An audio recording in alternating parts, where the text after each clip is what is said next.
Баршаңызға ассалаумағалейкум. Бүгін мен сіздерге өте ерекше, керемет дәмді болып шығатын кешкі немесе түскі астың рецептімен бөлісетін боламын. Сондықтан парақшамнан алыстамай соңына дейін көріп, жақындарыңызбен бөліссеңіздер. Біздерге осындай тұздалмаған ет қажет болады. Енді осында етімізді ұсақтап турап аламыз.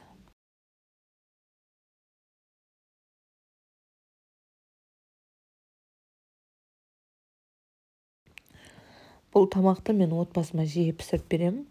Және де менің отбасым бұны сүйсініп тұрып жақсы көріп жейді. Себебі бұл тамақтың дәмі де ерекше болады, және де жасалу жолы да өте оңай. Сондықтан күнделікті тамақтарыңызға осы гуляш тамағында қосып қойсаңыздар болады. Енді етімізді осы қызып тұрған майымызда қуырып алатын боламыз. Біздерге бір сәбіз және де бір пияз қажет болады. Енді сәбізімізді жақсылап шырттарын тазалап, содан соң барып арнайы үккіштен өткізетін боламыз.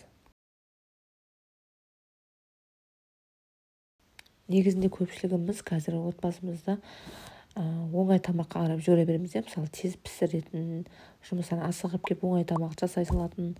Негізінде бұл тамақта оңай жасалынады және де ерекше дәмді болады. Мен көбінесе осы тамақты отбасыма пісіріп беремін.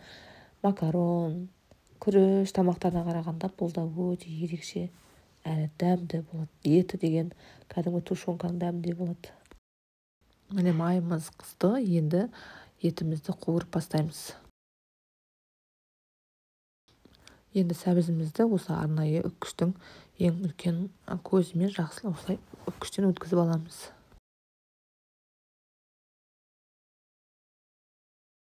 Пиязымызды да турап аламыз. Пиязымызды да өте ірі емес, осылай ұсақ күйінше тураған жақсы болады. Етіміз қуырылды, енді осыған пиязымызды салып, жақсылап тағы да қуырамыз. Етіміз қуырылып жатқан кезде үстінен тұз салып қуырсаңыздар, етіңіздегі тұз сіңіп, жақсы әдемі дәм болады. Енді қуырылған пиязымыздың үстіне сәбізімізді саламыз. Жақсылап қуырылғаннан кейін үстінен суымызды құйып, бір штук жаңағыдай үйіңізде лавр жапырағы болса, салып жіберсеңіздер, өте ерекше дәмді болады. Енді жаңағы подливамызды бір жарты сағаттай қайнағаннан кейін үстіне 250 грамм суға бір ас қасық ұнды салып, жақсылап араласқанша, ұнымыз біркелкі болғанша, осы қайнап жатқан масамыздың үстіне құйып жіберіп, жақсылап араластырамыз. Ол масамыз бір 10 минуттай қайнағаннан кейін болды, астын сөндіріп қоямыз. Енді мен гарнирге күрішті қайнатып, осылай жанына қойдым, ал подливамызды жанына құйып бере берсеңіздер, өте ерекше болады, қыздар. Өте керемет тамақ. Міндетті түрде жасап көруге кеңес беремін. Және де менің парақшама тіркеліп, жақындарыңызбен бөліссеңіздер.